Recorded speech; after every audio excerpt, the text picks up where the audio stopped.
Let's talk to Marta Foresti from the international humanitarian think tank, the Overseas Development Institute. A very good afternoon to you. And what do you make of the EU response?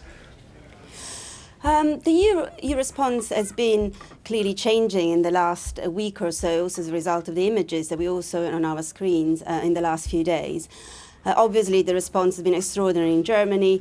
We've seen today that France has also announced it will take in more refugees, 24,000 in the next 2 years. And then, of course, there has been the response here in the UK with the recent announcement that the UK will now accept 20,000 more refugees directly from the refugee camps in the region. Is actually much better to have, of course, the this number on the table now than a week ago, when the UK was not prepared to take any more refugees in. Of course, it would be better to step up to the challenge, given the numbers that we just heard, the projections from the UN on how many are likely to come to Europe soon, that the UK could do more to take in more refugees in the near future.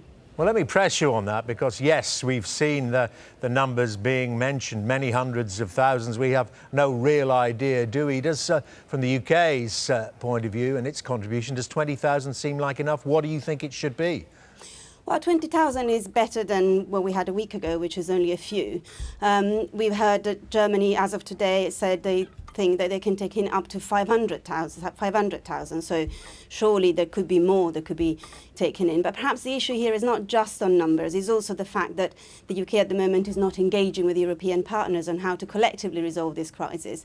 And taking in refugees directly from the camps in the region will go a long way, making sure the most vulnerable can be targeted, but will not do much to resolve the greater numbers that we're seeing of people coming to Europe and indeed are already on the move in Europe. So this requires a European collective approach. And that's where my hope is that as a result of the debate, the urgent debate today, there will be more opening to also take in some of the migrants that are also already on the move in Europe. But do you think there should be no limit at all from the EU's point of view about the numbers? Because we all know, we've been talking about it a lot, the millions of Syrians displaced within their own country and externally. And beyond Syria, there are troubled situations, to say the least, in Eritrea, Sudan, Somalia. There's a very long list. Yes, that's true, and it's actually important that this current refugee crisis signals that this is a problem that we're likely to continue to have to engage with in the near future. I think there are limits on numbers, and I think different countries need to assess them according to their own limits and their own needs. But it would be very helpful if that could be done in the context where there can be agreements and commitment to what each country collectively can take, because surely between the European member states, many more could be hosted in these relatively wealthy countries. So I think something that goes closer to the commitment that, for example, France has made to 24,000 in 2 years would be desirable in the UK, but most importantly, it needs to be a decision made collectively with other European partners, so that together we can do better to host a greater number of refugees that are currently on the move. But you did say there, ultimately, there should be limits on numbers. Therefore, wherever that line is drawn after so many hundreds of thousands, there are people who want to get away who Europe will have to say no to.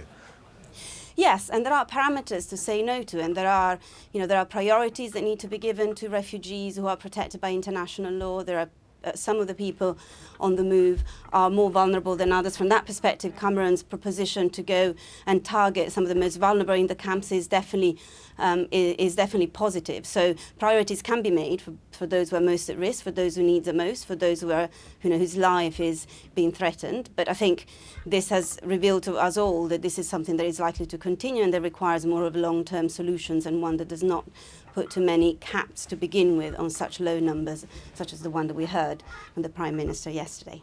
Well, thank you very much for talking to us, Marta Foresti there from the Overseas Development Institute.